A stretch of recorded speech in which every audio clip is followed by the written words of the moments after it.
네, 저는 작년부터 이제 첫째 아들 은우를 재울 때 밤마다 옛날 이야기를 해주고 있습니다. 그 옛날 이야기가 뭐 호랑이 담배 피던 시절 얘기가 아니고 제 옛날 얘기예요. 제가 어렸을 때, 제가 뭐 아기 때, 제가 학생 때 있었던 일들을 이렇게 해주고 있습니다. 근데 어느 날은 고등학교 때 있었던 이야기를 들려줬는데요. 그 이야기가 재밌었나 봐요. 그때가 이제 비 오는 날, 우르르 쾅 천둥이 치는 날이었다 이러니까 그게 재밌어가지고요. 그 얘기를 자꾸 해달라고 해가지고 제가 그 똑같은 얘기를 한 100번 넘게 한 것 같아요. 근데 그때 당시에 그 일은 저에게 아무런 그런 걸 주지 않았는데요. 이 자꾸 얘기하다가 보니까 제가 너무 우울해지더라고요.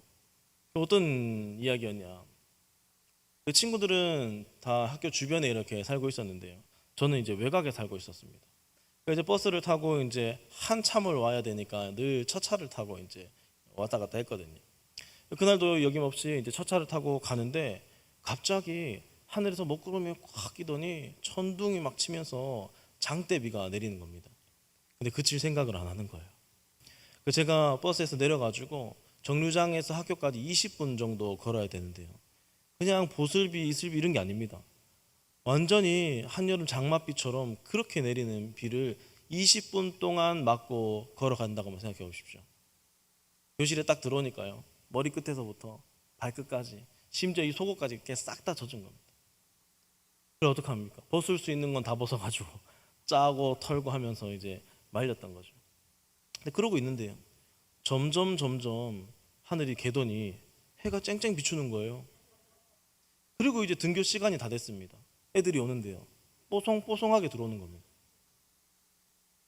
저는 하루 종일 제 체온으로 젖은 옷을 말리고 있는데 얘네들은 뽀송뽀송하게. 그래서 이제 제가 팔단지 이사 오고 보니까요. 아침마다 애들이 걸어서 학교 가더라고요. 그걸 보면서 와, 그때 내 친구들이 이렇게 등교했구나. 편했겠다. 나는 상대적으로 너무 힘들게 다녔구나. 그때는 몰랐어요. 한 100번 얘기하고 애들 학교 다니는 거 보니까 뭔가 제가 엄청 불쌍했던 것 같은 거예요.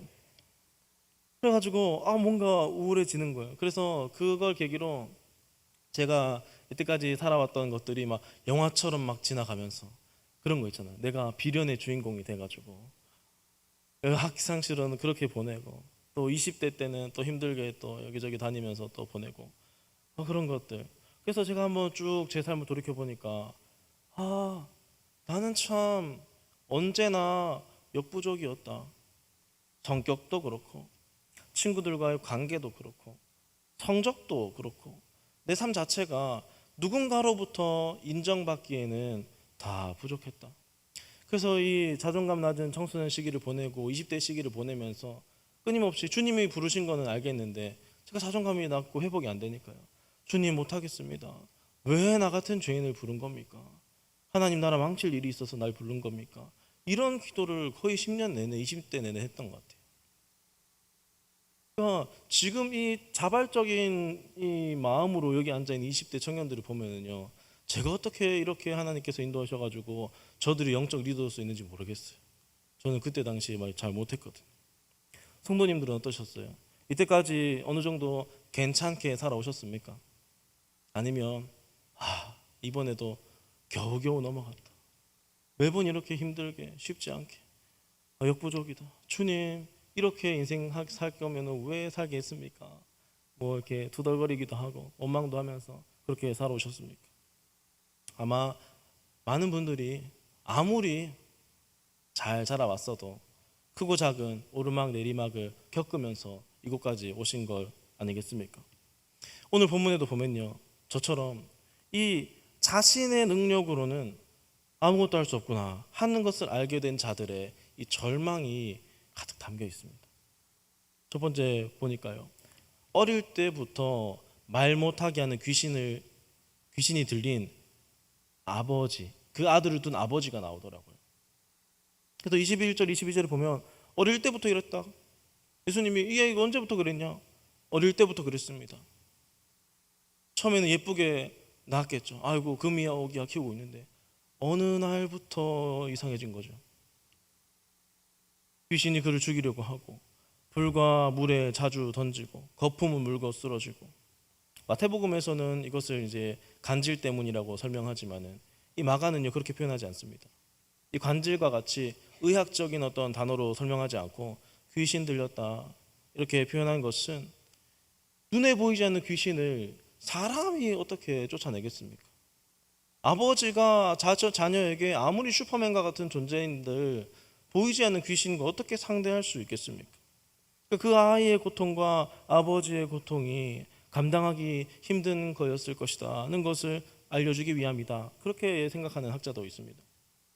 어쨌든 간에요, 이 귀신 들린 것은 아이가 어릴 때부터 말도 못하고 몇 번이나 죽을 뻔한 공부일을 넘겼다는 겁니다. 정상적인 생활이 안 됐다는 거예요. 그러니까 그 애도 너무 힘들었겠죠. 그런데 이 아이의 아버지의 마음은 어땠을까요?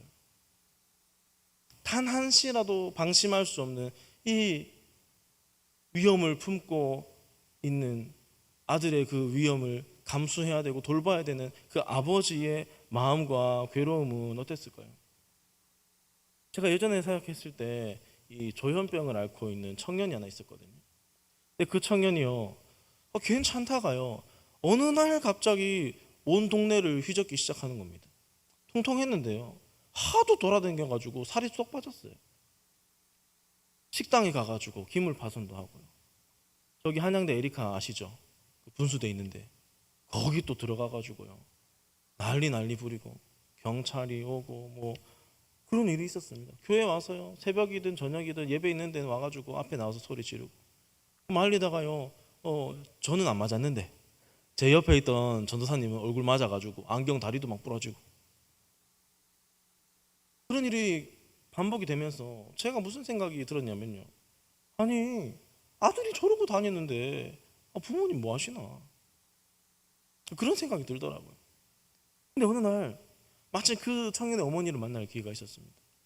만나가지고 좀 얘기를 들어봤더니 딱 보는 순간 굉장히 지쳐 계셨고요. 얘기를 들어보니까 내가 이분의 사정을 알지도 못하면서 판단했던 게 너무 죄송스러운 거예요.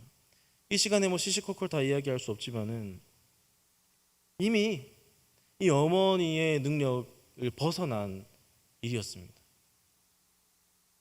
그 짧은 대화 속에서 느낀 그 어머니의 그 슬픔과 괴로움과 무기력함은 너무나 강렬했어요. 저는 이제 아들 농사 시작한 초보 이 부모지만은 여기 계신 분들 가운데서는 자녀를 지금 양육하고 계시거나 다 양육하셔가지고 이제 출가시킨 분들도 계시잖아요. 그 자녀 문제 때문에 소갈이 해보신 적 다 있으시죠. 그 어머니의 마음이 어땠을지 상상이 되십니까? 우리 아직 이제 아기가 없으신 분들은 상상력을 있는 힘껏 동원해서 한번 생각해 보세요. 뗄래야 뗄 수 없는 존재가 그런 고통을 당하고 있다. 너무너무 사랑하는 내가 아끼는 이 존재가 그런 고통을 당하고 있어가지고 내가 그동안에 해결해 주려고 노력을 많이 했는데 이제는 그 힘조차 없어가지고 그 고통을 바라봐야만 하는 그 상태로 한번 오랜 시간을 있는다고 한번 생각해 보십시오. 오늘 본문에 나오는 이 아들의 아버지의 마음이, 삶이 어떻겠습니까? 제가 만약에 아들이 그렇다면요, 지금도 병원 이제 그 일주일에 한두 번씩 무조건 갔다 왔다 하거든요. 만약에 이런 병에 걸렸다 그러면 이 아이를 고치기 위해서 지구 한 바퀴 도는 거 부모로서 당연히 할 수 있는 일 아니겠습니까? 여기 가서 고쳐달라, 저기 가서 고쳐달라 다 해봤겠죠. 그런데 아직까지 안 나은 거 아닙니까? 반복되는 실패에 아버지로서 아무것도 내가 할 수 없구나, 그런 비참함, 그리고 자녀가 잘못되면 지가 잘못했어도 부모라는 존재는 내 잘못이다 하고 생각하는 거 아닙니까? 우리 아들이 이렇게 된 거 내 죄 때문이 아닌가, 그런 생각. 자녀들이 방황하고 엉뚱한 짓 하고 사고 칠 때 부모님도 한 번씩 해보신 거 아니에요? 이 아버지의 마음이 얼마나 많이 망가지고 상했을까. 이런 아버지와 아들이 있다는 거죠. 그 소식을 이 제자들이 듣고 만났습니다. 하지만 그 당시에 이 제자들의 곁에는 예수님이 안 계셨어요. 예수님은 베드로와 야고보, 요한과 함께 산으로 올라가신 상태라 가지고요. 이 남은 제자들이 이 아들을 괴롭게 하는 귀신을 쫓아내 가지고 이 아버지와 아들에게, 이 가정에게 참 자유를 선물해 주고 싶었을 것입니다. 그래가지고 지금 예수님은 안 계시지만 나름대로 이제 해볼 만한 거죠. 왜냐면은 이미 그들은 경험을 해봤거든요. 마가복음 6장 7절 13절 이렇게 보면은 이런 말씀이 있습니다. 이에 모든 촌에 두루다니시며 가르치시더라. 12제자를 부르사 둘씩 보내시며 더러운 귀신을 제어하는 권능을 주시고, 13절에 많은 귀신을 쫓아내며 많은 병자들에게 기름을 발라 고치더라. 그러니까 이 제자들은요, 이 예수님으로부터 이 귀신을 제어하는 능력도 받고 예수님이 쫓아내시는 것도 받고, 이게 받은 것도 있고 본 것도 있고 나름 경력자인 거죠. 그래가지고 고쳐줘야겠다. 나쁜 일 아니지 않습니까? 좋은 일 아닙니까? 예수님이 안 계시지만 우리가 권능을 받고 배웠지 않냐? 네, 웬일인지 아무런 반응이 안 일어나는 거예요.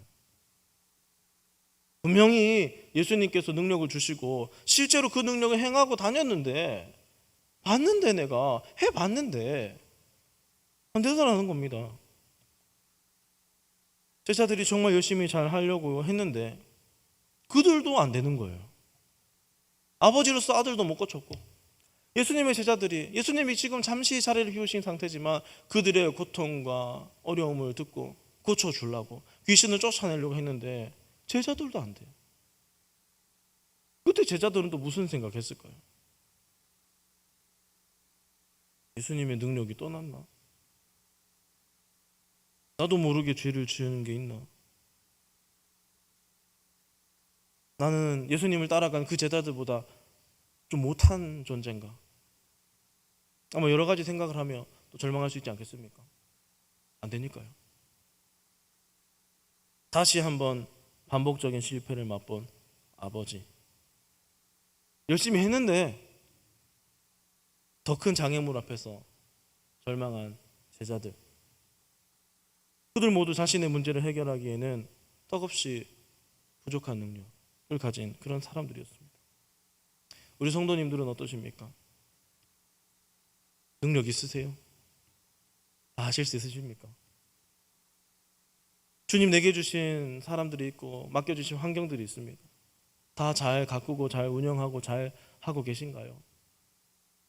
아니면 이 아버지와 제자들처럼 반복된 실패, 자꾸만 맛봐야 되는 절망, 큰 장애물 앞에서 힘없이 무너졌던 그런 경험 없으세요? 이제 어디선가 웅성웅성 하는 소리가 들립니다. 봤더니 예수님이 나타나신 거예요. 예수님이 갑자기 나타나셨으니까 제자들이 깜짝 놀랐겠죠. 막 웅성웅성하고 막 이렇게 있으니까요, 뭐 시끌벅적하니까 예수님 오셔가지고 니들 뭐하냐 하고 물으시는 거죠. 그때 이제 그 아들의 아버지가 그렇게 얘기하는 겁니다.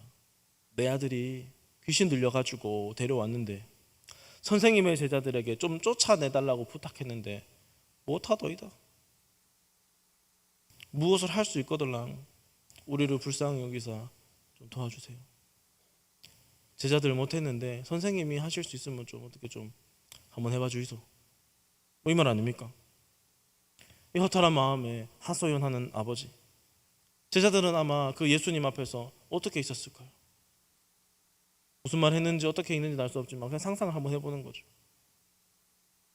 예수님 해보려고 그랬는데요, 안 되더라고요. 뭔가 풀이 죽어서 고개를 숙이고 있지 않았을까. 그때 예수님께서 이렇게 말씀하십니다. 19절 보니까 믿음이 없는 세대여, 내가 얼마나 너희와 함께 있으며 얼마나 너희에게 참으리요. 그러니까 예수님께서 믿음이 없다고 지금 꾸짖는 겁니다. 이 아버지에게는 할 수 있거든요. 무슨 이런 말이 어딨냐.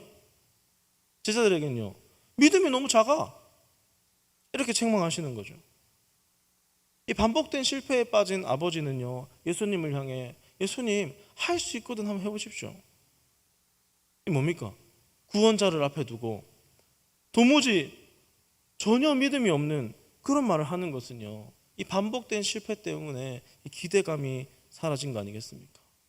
이제는 안 되나 보다, 진짜 안 되나 보다. 이 성도님들 중에서도요, 이 아버지처럼 하나님께 구하는 걸 포기하신 적 없으세요? 가족 위해서 전도하려고 기도한 거 쉽지 않으시죠?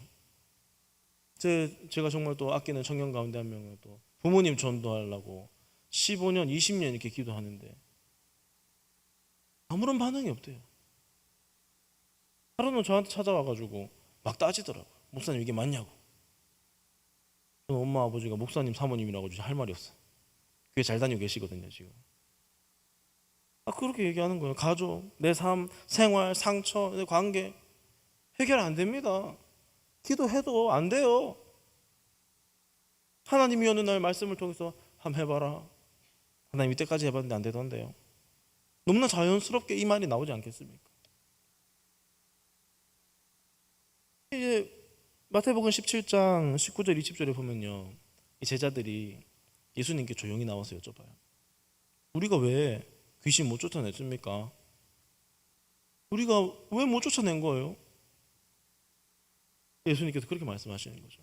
너희의 믿음이 작기 때문에. 만약에 이 겨자씨 하나 할 만한 그 믿음만 있었어도 산도 옮겼을 거야. 믿음이 있다면 못할 게 없다. 예수님의 가르치시면서 아주 작은 믿음만 있었어도 할 수 있었다는 건 거죠. 제자들은 잘 내오다가 이 문제 앞에서 턱하고 막혔습니다. 그래서 질문이 그거예요.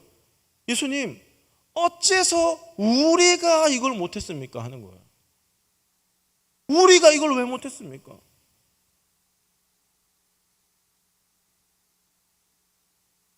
근데 예수님께서는 제자들을 꾸짖으실 때 너희들 실력이 부족해.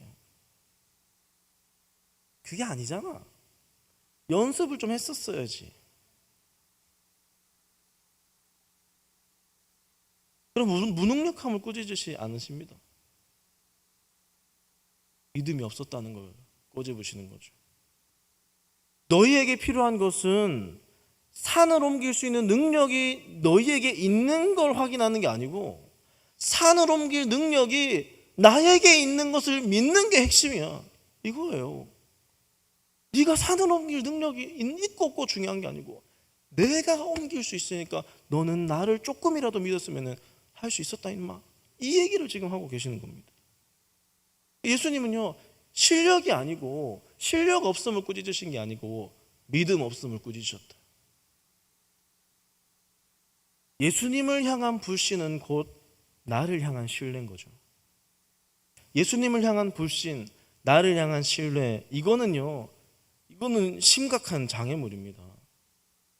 믿음의 행동을, 믿음의 한 걸음을 할 수 없게 만드는 매우 강력한 장애물인 건 거죠. 그들에게 능력이 필요한 게 아니라 능력이 있으신 예수님을 믿는 믿음이 필요했다. 그리스도인으로서 살기 위해서 필요한 게 이제 뭔지 아시겠죠? 세상을 변화시킬 능력이 필요한 게 아니고 세상을 이미 변화시키신 예수님을 신뢰하는 거예요. 그게 우리에게 필요하다라는 거죠. 그 믿음이 있었으면 된다는 거예요. 그거 없이 네가 하려고 하니까 우리가 어째서 못했습니까? 그러니까 안 되는 거예요. 예수님이 이렇게 말씀하시니까 24절에서 이렇게 얘기합니다. 곧 그 아이의 아버지가 소리를 질러 이르되 내가 믿나이다. 나의 믿음 없는 것을 도와주소서. 이렇게 얘기합니다. 믿는데 믿음 없음을 또 도와달래요. 아까 또 안 믿었잖아요. 뭔 말인가? 여기서 이제 소리를 지르면서 얘기하는 거는 막 눈물을 흘리면서 절규하는 그런 모습입니다. 예수님께 너 왜 믿음 없냐? 이렇게 하시니까 이 아버지가 그러는 거죠. 제가 한번 각색해 봤어요. 이 말은 별로 좀 덜 와닿아. 그래서 한번 바꿔봤는데 주님 그렇습니다. 이 아이를 고치려고 전국 방방 곳곳을 다녀봤지만 다 실패했어요. 그래서 주님을 앞에 두고 제가 희망을 가지지 못할 정도로 지쳐 있습니다. 이런 저를 불쌍히 여겨주셔서 주님을 믿게 해주세요. 이제 와서 예수님께서 말씀하셔서 능력의 문제가 아니라 믿음의 문제였구나 하고 믿으려 하는데 이미 지쳐 있는 거 어떡합니까? 아, 그렇구나. 이제 깨달아서 주여 도와주세요 하는데 힘이 없어. 그러니까 믿음 없는 것을 도와주시옵소서. 주여, 내가 그동안 잘못했습니다. 엉뚱한 행동을 했군요. 엉뚱하게 신앙생활 했군요. 하나님 아버지, 믿음을 더해주세요. 믿음 없는 저를 긍휼히 여겨주세요. 이 기도가 필요한 것 아니겠습니까?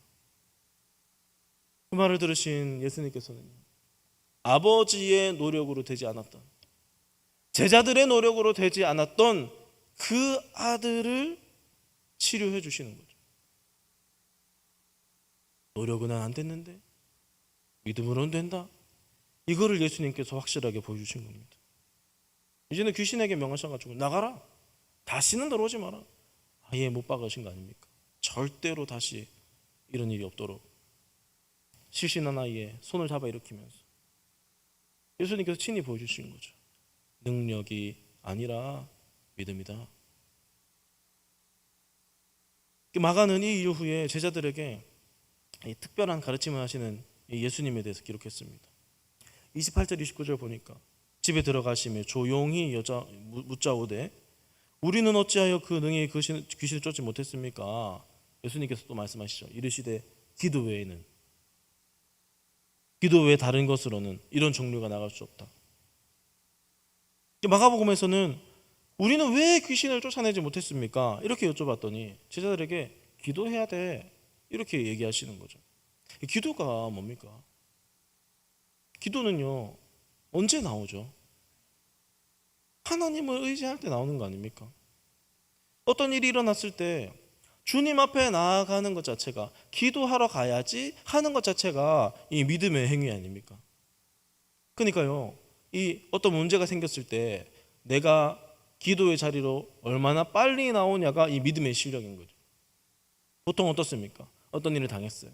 해결하려고 열심히 알아보고 여기도 전화하고 저기도 전화하다가 다 안 돼. 어떡하지? 발망 동동 구르고 있다가 해결 안 되다가 야, 이거 안 되겠다, 기도하러 가자. 이제 그제서야. 조금만 지혜로우신 분들이라면 이것을 반복하시면서 결국에는 기도하라고 하시는구나. 그러니까 이게 이제 많이 고생하시면서 쌓이신 분들은 문제가 생길 때 다른 거 의지하지 않고 바로 기도하러 가시는 거 아니겠습니까? 그러니까 이 과정을, 이 시간을 줄이는 게 이제 믿음 있는 사람인 거죠. 오늘 이 아버지도 그렇고 제자들도 그렇고 그들에게 허락된 일들은 그들이 감당하기 너무 힘든 일이었습니다. 이 천지를 주관하신 하나님께서 우연히 실수로 그 일을 허락하셨겠습니까? 하나님께서 어쩌면 그들의 능력 밖의 일을 요구하신 거죠. 더 정확하게 얘기하면 뭘 허락하든지 맡기든지 이 사람은 감당할 수 있는 능력이 없는 거 아닙니까? 숨을 쉬고 이렇게 사는 것도 다 하나님께서 해주셔야 되는 거지. 내 힘으로 되는 게 아니잖아요. 그런데 우리는 꼭 커다란 일을 만나야 내가 할 수 없구나, 하나님만 하실 수 있구나를 알게 되는 거죠. 기드온이요, 전쟁하러 갈 때도 마찬가지입니다.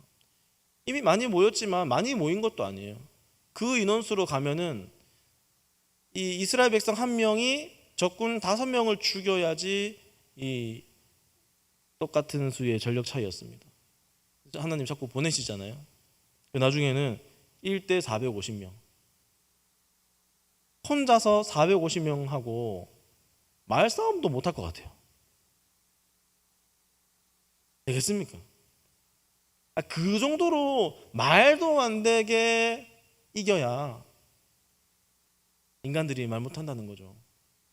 근데 이렇게 해도 나중에 기돈이 슬슬 교만해져 가지고 자기가 했다 그러지 않습니까? 때때로 하나님께서 우리에게 부여하신 일들, 하나님께서 우리에게 허락하신 일들을 보면은 나의 능력치를 넘어설 때가 종종 있습니다. 하다가 뭘 합니까? 오늘 말씀 제목처럼 주님 못하겠어요. 찬바람이 슬슬 불고 연말이 되면은 이제 지역장님, 순장님, 교사 이렇게 목사님, 저 사람 내년에 못 하겠어요. 무릎도 아프고요. 여기저기 뭐. 왜냐면 힘들거든요. 이런 역부족인 상황은 사실 우리 잘못이 아닙니다. 오히려 우리가 하나님을 찾고 믿고 의지할 수 있도록 해주신 축복의 장치인 거죠. 저도요, 섬기면서 항상 이 부족함을 느끼니까 하나님 찾는 거지. 오, 거뜬하네. 그러면 제가 하나님 찾으면서 이렇게 할 수 있겠습니까? 나의 무능력을 경험할 때 주님 못하겠어요 라는 소리가 곡소리가 막 저절로 날 때 그때 기도의 자리로 나오고, 그렇게 기도할 때 하나님께서 일하시는 것을 알게 되고 그것을 통해 믿음이 조금씩 자라는 거죠. 그러니까 오히려 이 제자들과 아버지의 부족함은 기도하도록 부르짖도록 할 수 있거나 한번 해보세요 하는 이 사람을 제발 주님 도와주세요. 믿고 싶은데 믿기가 너무 힘듭니다. 믿음을 주세요. 이렇게 만들더라는 겁니다. 다 하나님의 은혜인 거죠. 내 무능력함이 드러나는 그 자리, 하나님의 은혜구나.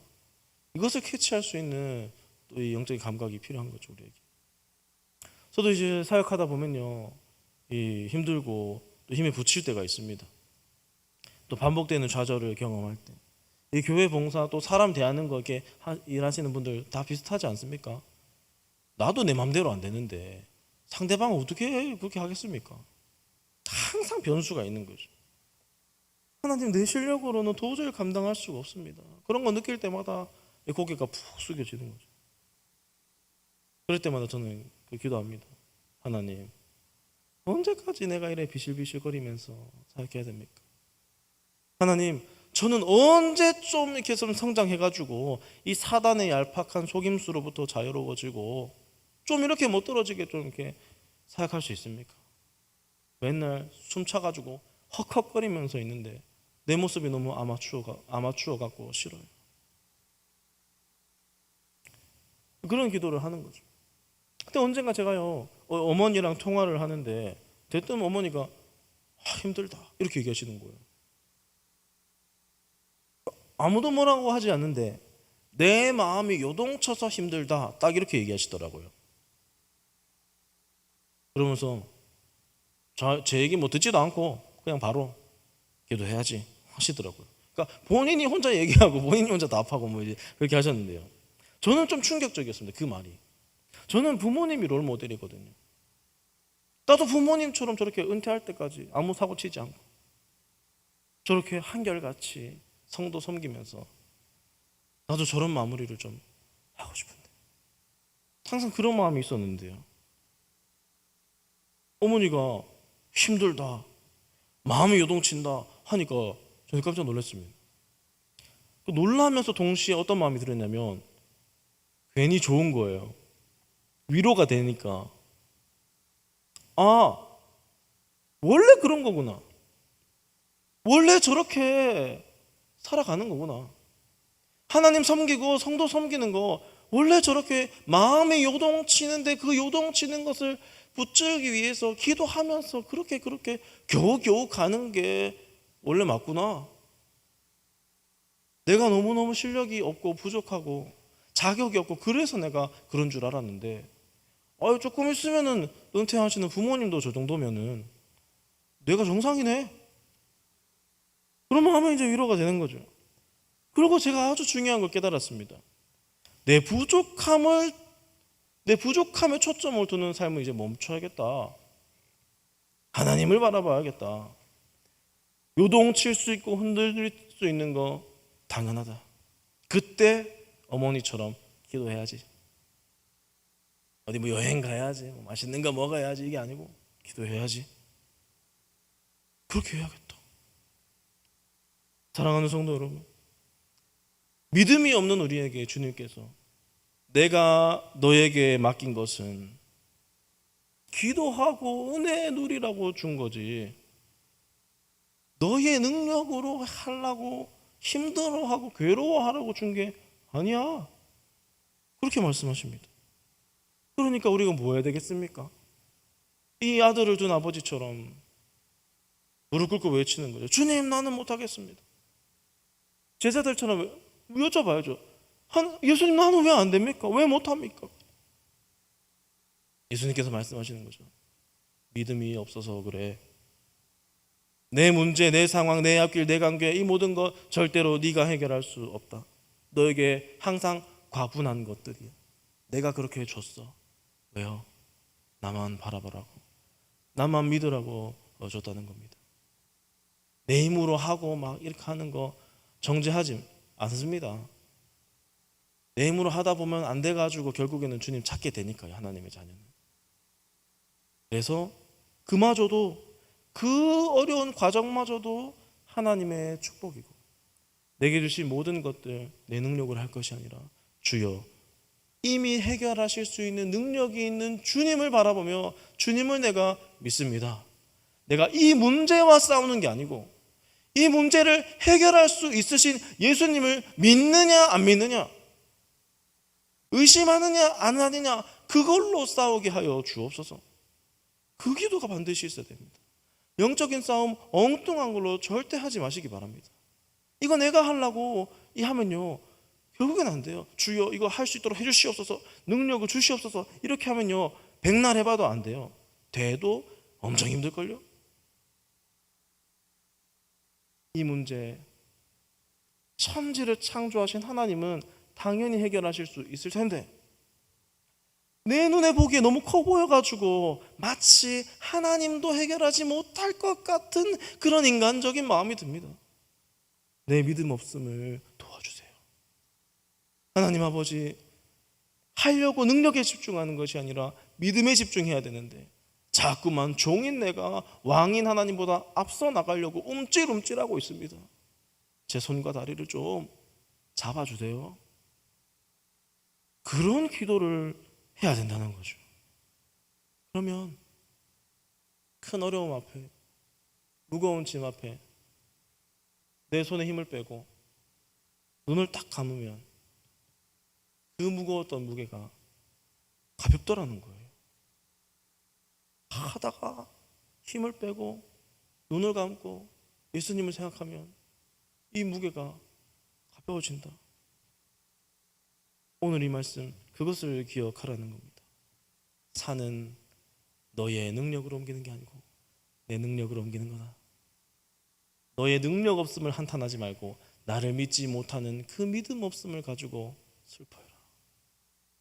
그렇게 기도하면 내가 들어줄게. 네가 나를 믿고 기도하면 내가 일할게 하시는 하나님의 이 음성을 듣고 오늘 이 저녁에 주여, 나의 믿음 없음을 긍휼히 여겨 주옵소서. 내가 도대체 무엇을 이 양손 가득 붙들고 있습니까? 내가 무엇 때문에 끙끙끙 앓고 있습니까? 주여, 다 내려놓고 주님만 바라보는 결단 이 밤에 있게 하여 주옵소서. 그렇게 기도하는 저와 여러분들 되기를 주님의 이름으로 축복합니다.